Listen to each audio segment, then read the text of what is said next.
A BBC undercover investigation discovers widespread drug abuse and major security failings at a privately run jail in Northumberland. Move away from me. You're not going to your pad? Move away from me, unless you want to use it on you. I prefer you didn't. Well, can you move away from me? I can step over here. Secret filming over 2 months revealed inmates threatening staff, a hole in a security fence and drug taking. The Ministry of Justice says it's urgently reviewing the findings, also this lunchtime. The Co-op Bank has put itself up for sale 4 years after it almost collapsed. Deal or no deal, numerous Tesco offers are revealed to be out of date, with customers being charged full price at the till. England's new Test captain, 26-year-old Joe Root, says he feels privileged, humbled and very excited as he takes over from Alistair Cook. Almost 200,000 people living below America's tallest dam are ordered to leave their homes amid fears part of it might collapse. Essentially what we're looking at is approximately a 30-foot wall of water that would be coming out of the lake. Not the lake draining, but a 30-foot wall of water. And an award too many for record-breaking Adele, as she says she can't accept her 5th Grammy of the night for Best Album. I can't possibly accept this award. My artist of my life is Beyoncé, and this album for me, the Lemonade album, was just so monumental. Beyoncé, it was so monumental. Here, a shooting overnight shocks a Hampshire town. A man is critically ill. 2 people have been arrested. And losing a lifeline, thousands of people with disabilities are having to give their cars back following changes to benefits.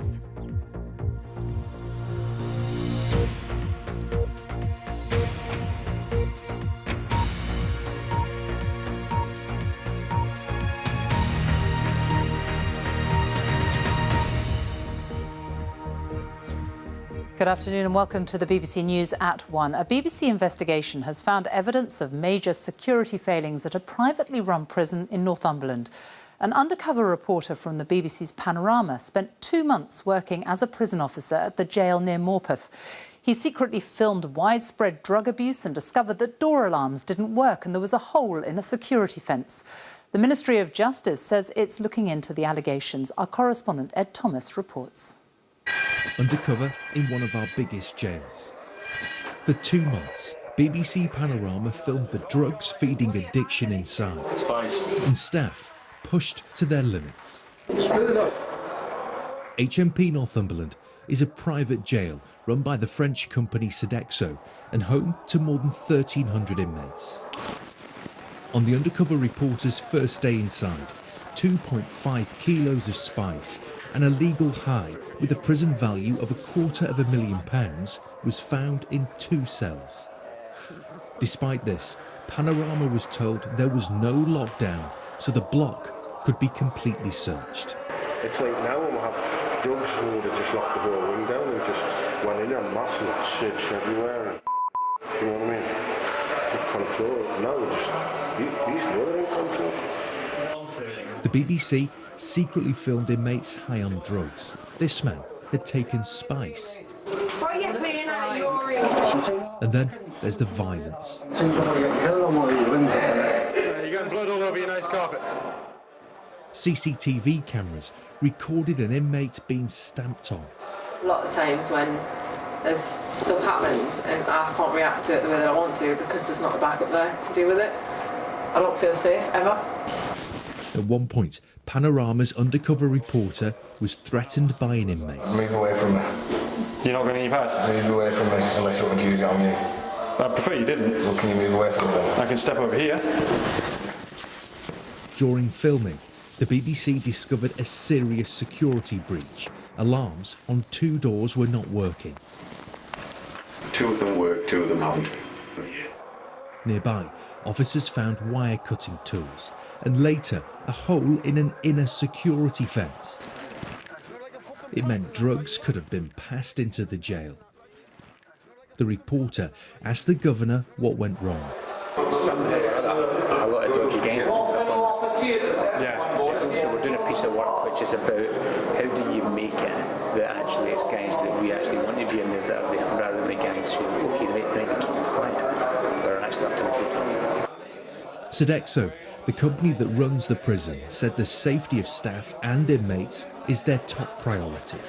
the Ministry of Justice said it would urgently investigate the BBC's footage and that the government is determined to reform our prisons. Ed Thomas, BBC News. Our political correspondent Carol Walker is in Westminster. And Carol, this all comes at a time when the government is under a lot of pressure to do something about the prison system, about overcrowding, staffing levels. What are they saying about the BBC's investigation? Well, as you heard there, the government is saying that it is urgently investigating these revelations in the Panorama programme, but says that there are also long-standing issues to be resolved. The government has announced £100 million to try to boost the number of frontline prison staff by around 2,500. But this comes after 5 years in which, while the prison population has remained largely stable, the number of prison officers on the front line has fallen by around 6,000. Now, we're hearing this afternoon from the Justice Secretary, Liz Truss, who's setting out her longer-term views about prison population, sentencing and so on. And she is going to criticise Labour for seeking what she says is a quick fix, but also strike a very different tone from her predecessor, Michael Gove, who had plans to try to reduce the prison population. Now, what Liz Truss will be saying is that there are now more serious offenders in prison than ever before, that 3 out of 5 of those inside are there for drug pushing, for sex offences or for violent offenders, and that it would be irresponsible to reduce the sentences of people who are inside for those sorts of serious offences. She says she does want to see more rehabilitation to try to turn prisoners' lives around, but she will say that reducing prison sentencing is something that she won't do because that would put the public at risk. Carol Walker in Westminster, thank you. And you can see Panorama Behind Bars in full tonight. That's at 8:30 on BBC One. The Co-op Bank has announced it's putting itself up for sale. The High Street Bank, which has more than 4 million customers, almost collapsed in 2013 after a series of financial problems. It was bailed out by American hedge funds, but has struggled to strengthen its finances because of low interest rates. Our business editor, Simon Jack, is here. What has gone wrong for Co-op and what will this mean for its 4 million customers? Well, the problem, Sophie, really started with an ill-fated merger with Britannia Building Society in the aftermath of the financial crisis back in 2009.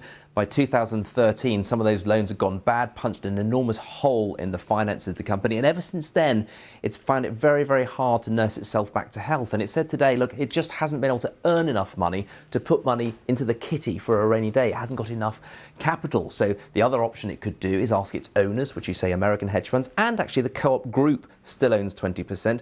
But again, they might be reluctant to put extra money in because it's difficult to make the returns in this very low interest rate environment. So the third option is put yourself up for sale and hope that a bank with 4 million customers might be a good idea to add it to an existing bank. I don't know, there's some candidates out there, perhaps including TSB, who might be able to put the bank together, have some economies of scale and get on with things and make a success of it. For customers, I should say, there is absolutely nothing to worry about. They are not in any danger whatsoever. This is a sale process that will go on. The Bank of England will be watching, but customers of Co-op, the 4 million who've been very loyal to the bank after its reputational problems, they've stuck it around and they've got nothing to worry about. Simon Jack, thank you.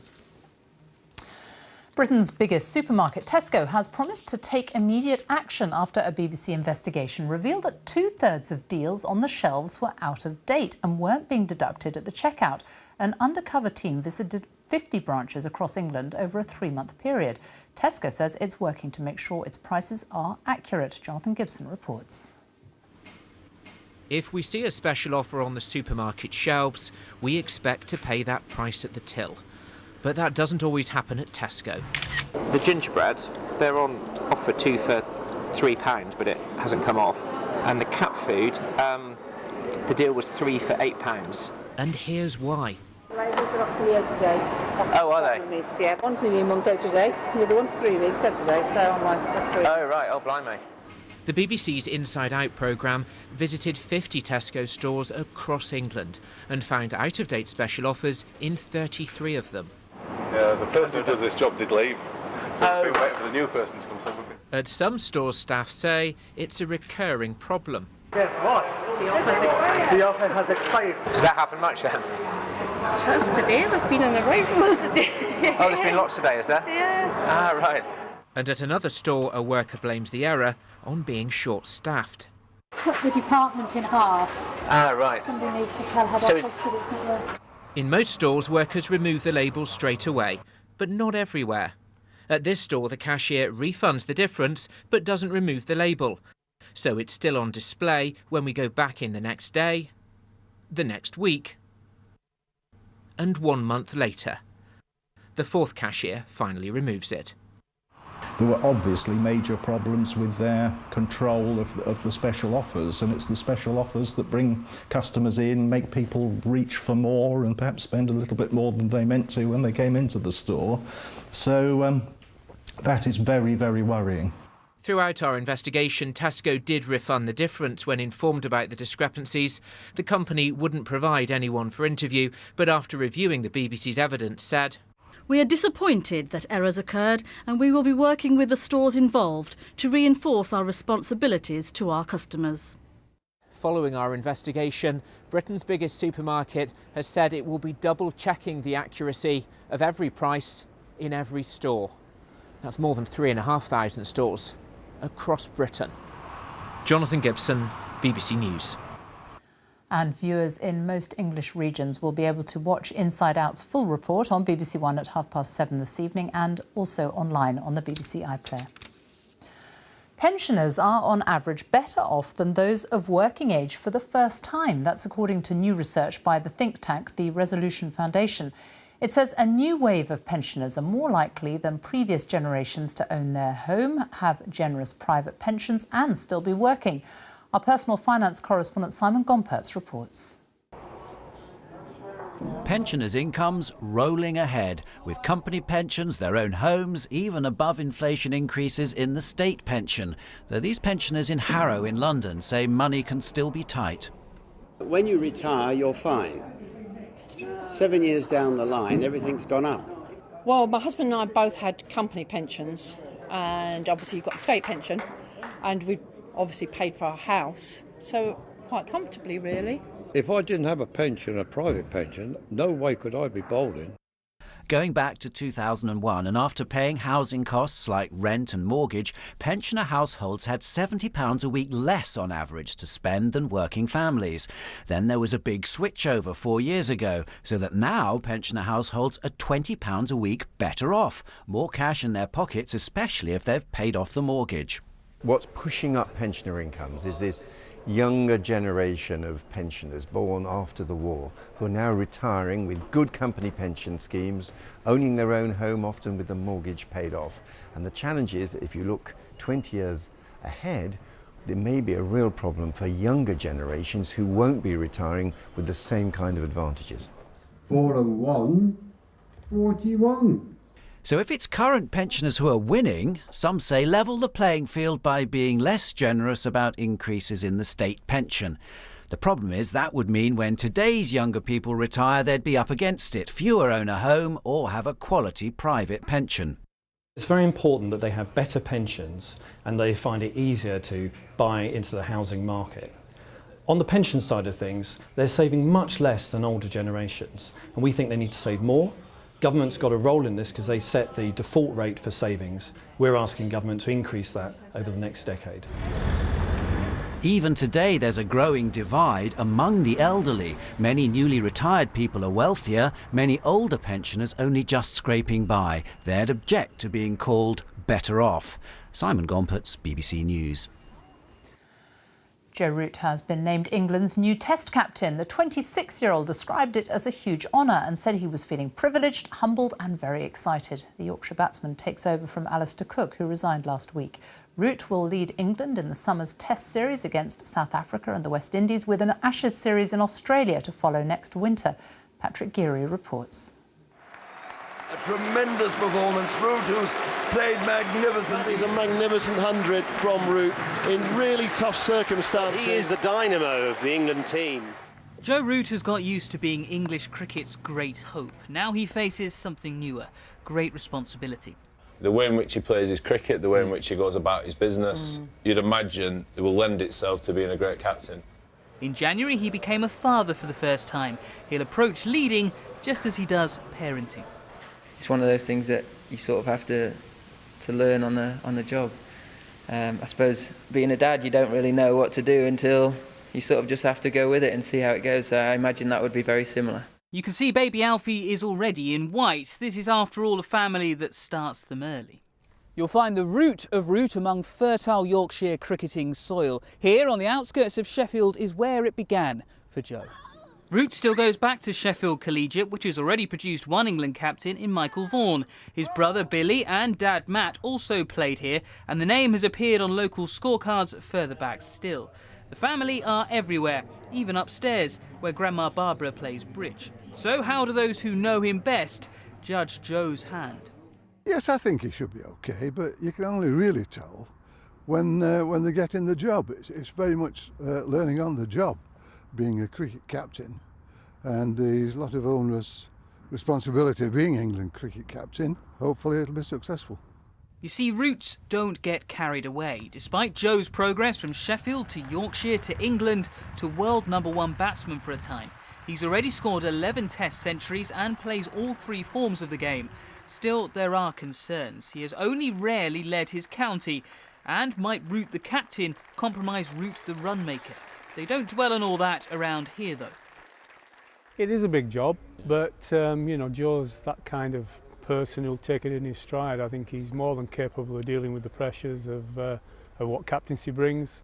Root inherits a team that lost 4-0 in India last year and faces South Africa in the summer before the Ashes tour come winter. Who knows how he'll fare? We can, though, guess his approach. In the words of his grandfather, mad keen. Patrick Geary, BBC News in Sheffield. The time is just after 1:15. Our top story this lunchtime. A BBC undercover investigation discovers widespread drug abuse and major security failings at a privately run jail in Northumberland. And still to come, the dramatic rescue of a bell ringer who was hoisted 80 feet in the air after getting tangled in a rope. And in South today, losing a lifeline, how thousands of people with disabilities are having to give their cars back following changes to benefits assessments. And the chocolate rush as thousands sign up for a tasty job opportunity.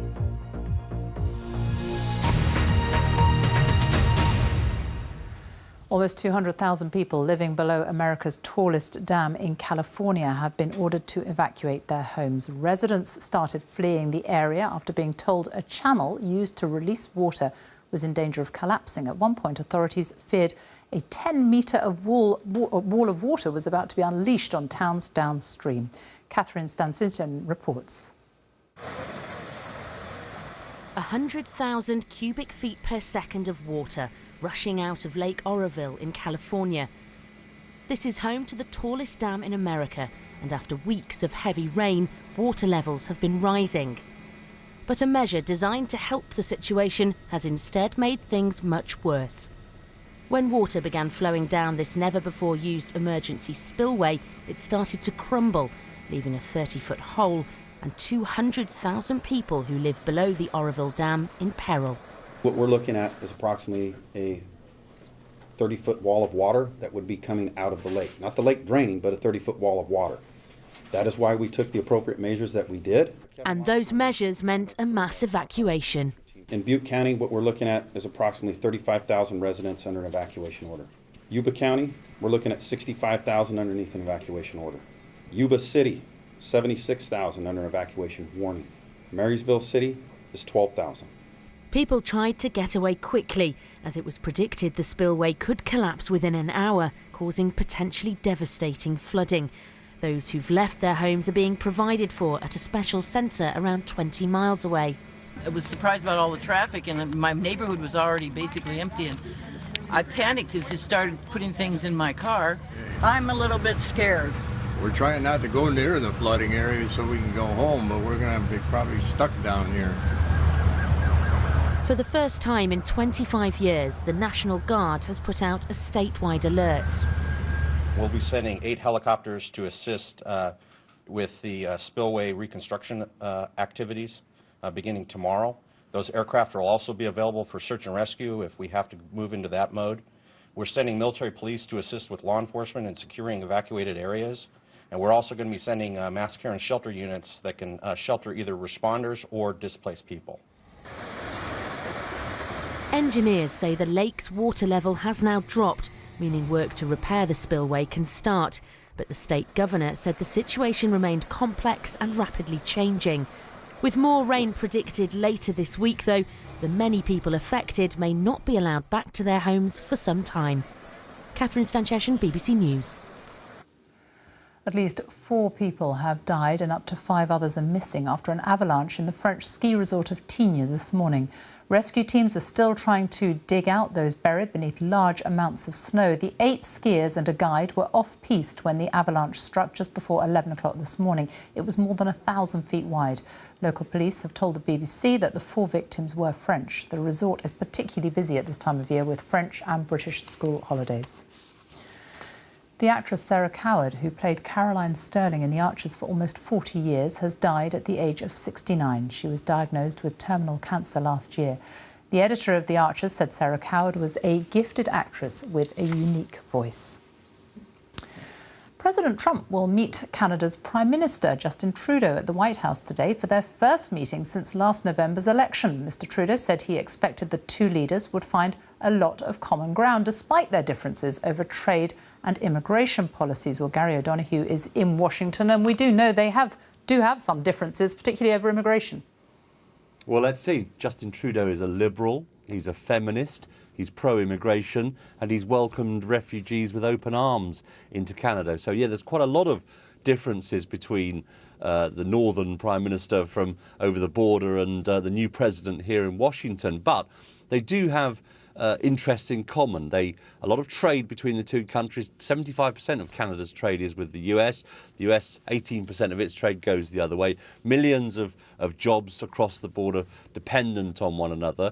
So they have things in common, not least the North Atlantic Free Trade Agreement, the North America Free Trade Agreement, which Donald Trump wants to renegotiate. That's something the Canadians will want to talk about today. And also this new Keystone oil pipeline, which was put on hold under the Obama administration, but Justin Trudeau is in favour of. So that would be something for them to talk about. However, there's a lot of other things going on in Washington at the moment that will be distracting Donald Trump, not least his national security advisor, who's under a cloud at the moment over contacts he had with the Russians during and after the election. Now, the allegation is that he may have discussed sanctions with them, the sanctions that were imposed by President Obama on Russia for allegations of interfering in the election. There's going to be a lot of pressure on Mr. Trump over Michael Flynn today, and I'm sure that will come up at his press conference with Justin Trudeau at his side. Gary, thank you. A bell ringer at Worcester Cathedral had to be rescued by the emergency services on Saturday evening after his foot got caught in the rope and he was pulled upside down. The 51-year-old, who was one of 20 bell ringers in the bell tower, fractured a bone in his back. Seema Kotecha is at the cathedral. So what exactly happened then, Seema?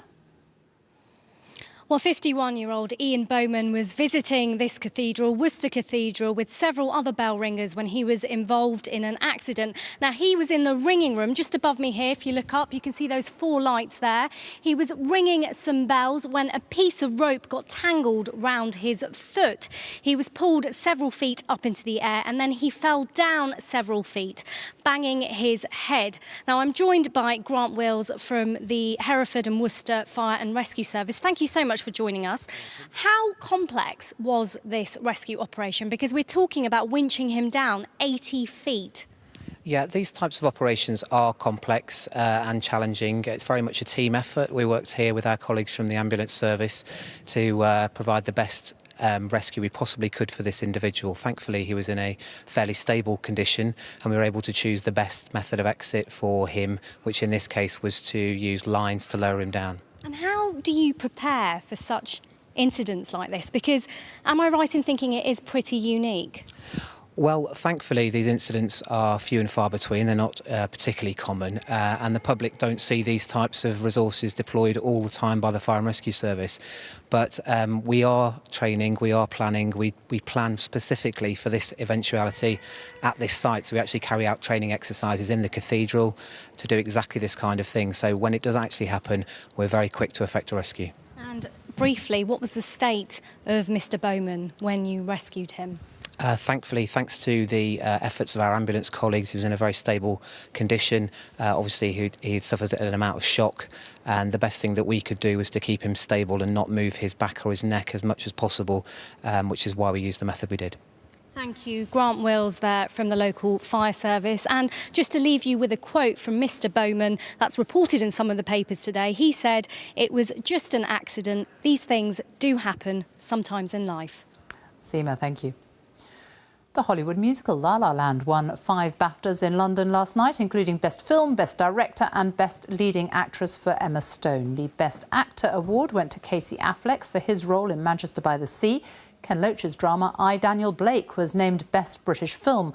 Our entertainment correspondent Lisa Mazimba was on the red carpet. His report contains some flash photography. On the red carpet there was acting royalty like Meryl Streep and Eddie Redmayne, writing royalty like J.K. Rowling, and actual royalty, all there to see which film would be crowned the big winner.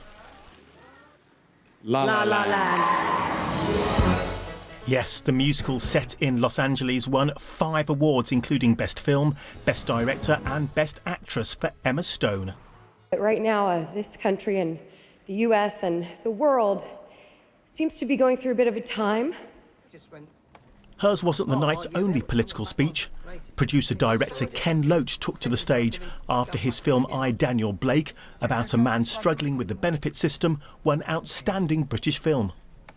Thank you to the Academy for endorsing the truth of what the film says, which hundreds of thousands of people in this country know. Casey Affleck won Best Actor, one of 2 awards for grief drama Manchester by the Sea. Best Supporting Actress, Viola Davis for 1950s family drama Fences. Speaking afterwards, she said diversity might have improved at this year's awards ceremonies, but the real issue is Hollywood and the films it decides to make. If there are no films that are being produced, then there's nothing to nominate.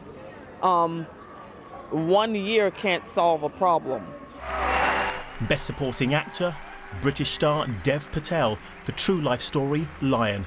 He was clearly overwhelmed to have won. Wow, that just happened. Words. Oh my God.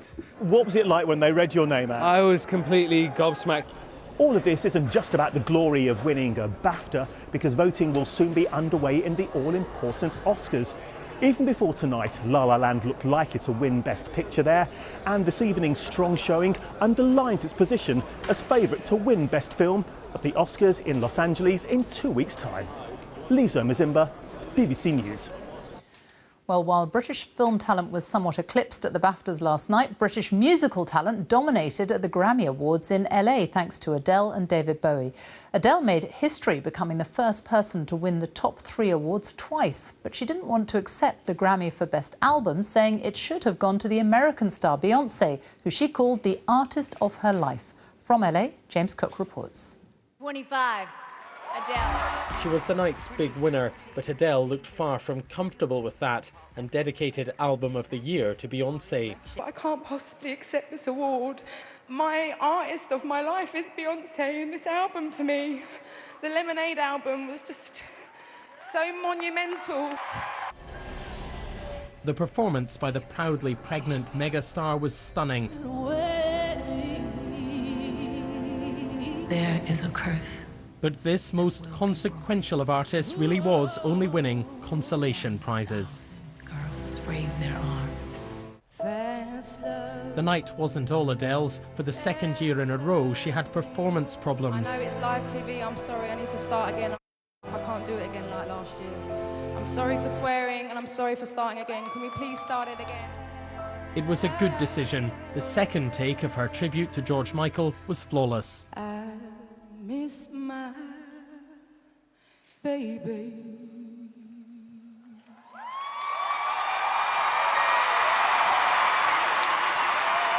Chance the Rapper won Best Rap Album and the big Best Newcomer Award.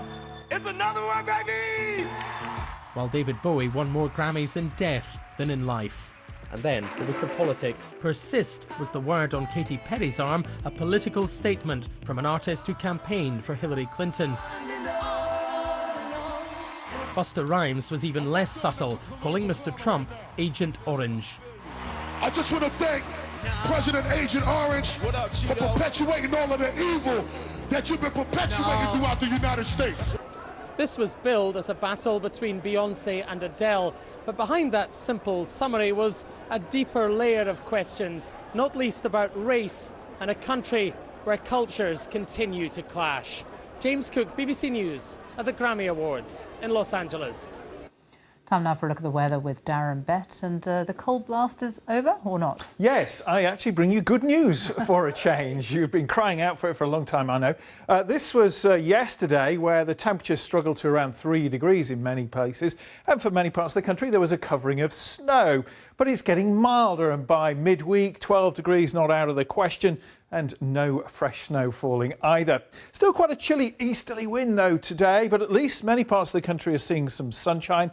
Not so much across the northeast. Put a couple of locations on the map there so you can see the difference really. Lovely blue skies tempering that cold wind here. Close to Peterborough, but in the northeast of Scotland it's grey skies and likely to stay that way through the rest of the day. Best of the sunshine in Scotland always going to be across the western side, the Western Isles, central and eastern areas of Scotland, colder, grey, and maybe a little bit of a drizzle here and there too. But it's brighter in Northern Ireland, a little sunshine here, boosting the temperatures.